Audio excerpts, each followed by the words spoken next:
just treat yourself, right? There's a time for testing if you're not getting somewhere. If you really have to know exactly what you've got, because you can be infected with multiple different things, infested. So, but anyway, he was talking to this 40-year Egyptian parasitologist. And when I was in training, I always thought that would be a cool thing to be, because Egyptian parasitologists, they're like on the top of the heap. They have so many parasites, I guess, in Egypt, and they're familiar with it because the Nile River has all these parasites.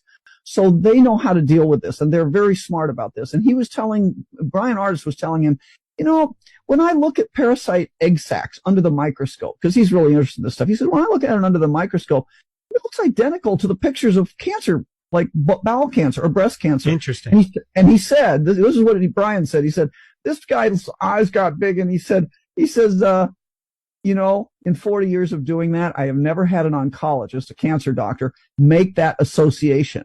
But in parasite circles, we talk about it all the time. Wow. Let me translate that. What that means is parasitologists believe that parasites are the cause of cancer, or at least some cancers. They've got it figured out. There's a connection. But if they say that out loud, they won't get funded. They won't ever get published. And that's why the internet has allowed these German researchers at a fairly prestigious, this is not out nowhere. They're at a prestigious university institute kind of place, to make this video to get out, because they probably couldn't get published either. This is our problem with medical education these days, is this whole idea of, you have to have a peer-reviewed paper. Yeah, the peer review is just to make sure you stay in line. So what's happening is these stuff is starting to come out. I heard a doctor, another thing that caused me to go along this route was I saw a doctor that was not one of these guys.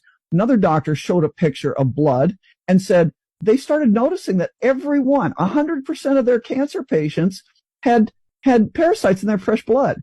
Now, interesting, when I was a medical student, University of Rochester, New York, 1976, we were taught you should look at all your patients. To be a good doctor, you need to look at their fresh blood smear and their fresh urine.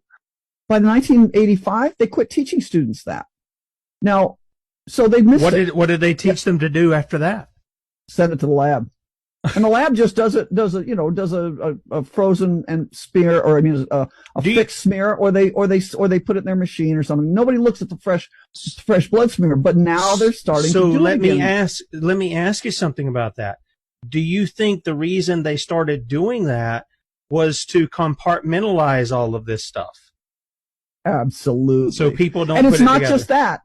Let me tell you the other thing I discovered. Now, everybody in your audience probably knows the name Royal Rife. Okay. He was able to look at live bacteria, and he developed mortal oscillatory resonance, meaning he could kill certain types of, like, tuberculosis, staphylococcus, whatever it was.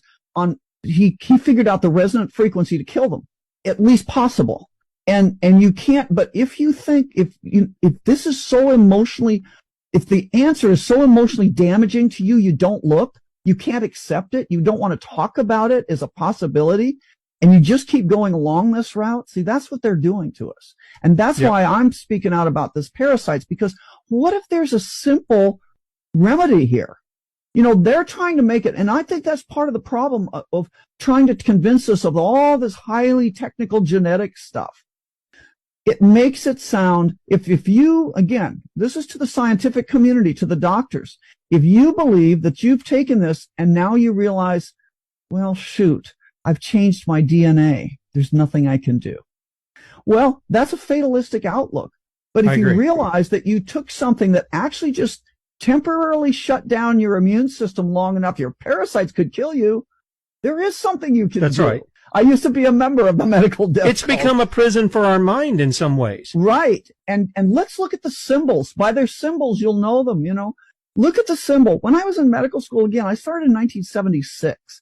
And in those days, they still taught that the real symbol of medicine was the staff of Asclepius. Asclepius, interestingly, was the son of a god, Apollo, and a human, Coronis. Don't you love it?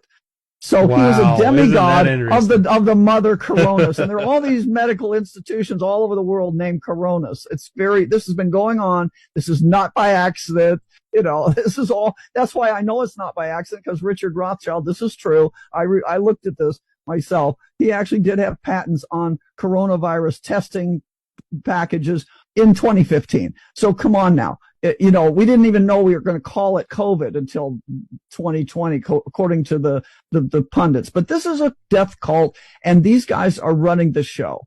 And if you look at the symbol of Asclepius that we used to use, it was a symbol staff, like a walking stick with a single snake wrapped around it. Now, the reptilian thing with the snake, I mean, you can